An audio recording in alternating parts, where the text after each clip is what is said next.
Последние новости из Туркменистана. Читайте нас в Телеграме и не забудьте подписаться.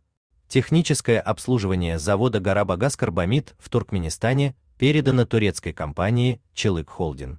Источник Turkmen News в правительстве страны сообщает, что стоимость услуг составляет около $200 миллионов в год, и при текущих объемах производства и ценах на туркменский карбамид все деньги будут уходить на техобслуживание.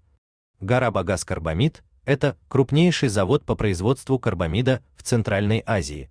Построили его совместно японская корпорация Mitsubishi и турецкая подрядная компания ГАП Иншаат, входящая в Çelik Holding.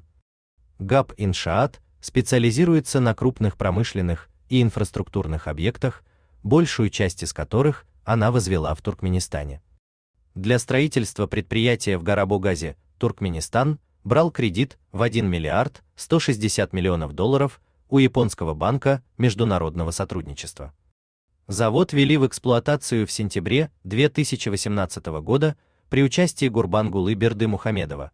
Впоследствии Гарабагаз-Карбамид оказывался в центре нескольких коррупционных скандалов и происшествий. Так, в 2021 году комиссия выявила недостачу в 3500 тонн карбамида, которая накопилась с 2019 года.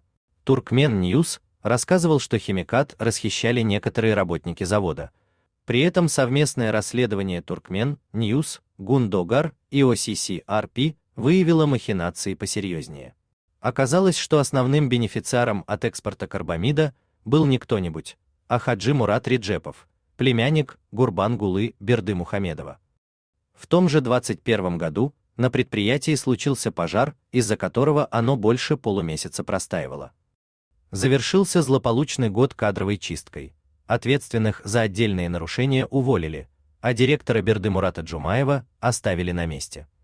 Вероятно, изменения не коснулись и главных бенефициаров. В 2022 году Гарабагаз-Карбамид ожидало не менее серьезное событие, а именно масштабная прокурорская проверка всей Туркменхимии, головного госконцерна. Торги карбамидом на товарно-сырьевой бирже были даже приостановлены. В 2024 сообщалось, что на инвестиционном форуме в Ашхабаде TIF-24 Туркменхимия подписала меморандум о взаимопонимании с японскими компаниями Mitsubishi Heavy Industries и Mitsubishi Corporation в области поставок и оказания комплексных технических услуг Гарабагазскому заводу.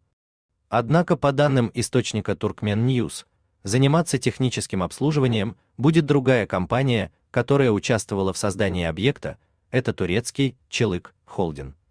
Как сообщает источник, в отрасли неоднозначная реакция на новость. С одной стороны, есть надежда, что завод, скорее всего, теперь заработает нормально. Вероятно, обойдется без пожаров или приписок, так как следить за производительностью будут представители Çelik Holding, а не свои люди. В то же время, вызывает вопросы стоимость контракта в почти $200 миллионов в год за обслуживание и расходные материалы. Проектная мощность Гарабагаз-Карбамид составляет чуть больше 1 000 000 тонн карбамида в год. За тонну химиката завод выручает до $200.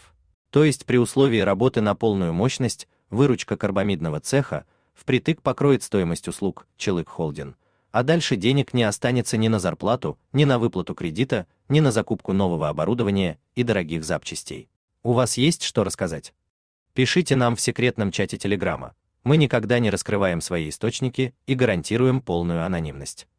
А если вам нравится наша работа, поддержите нас, становитесь нашим спонсором.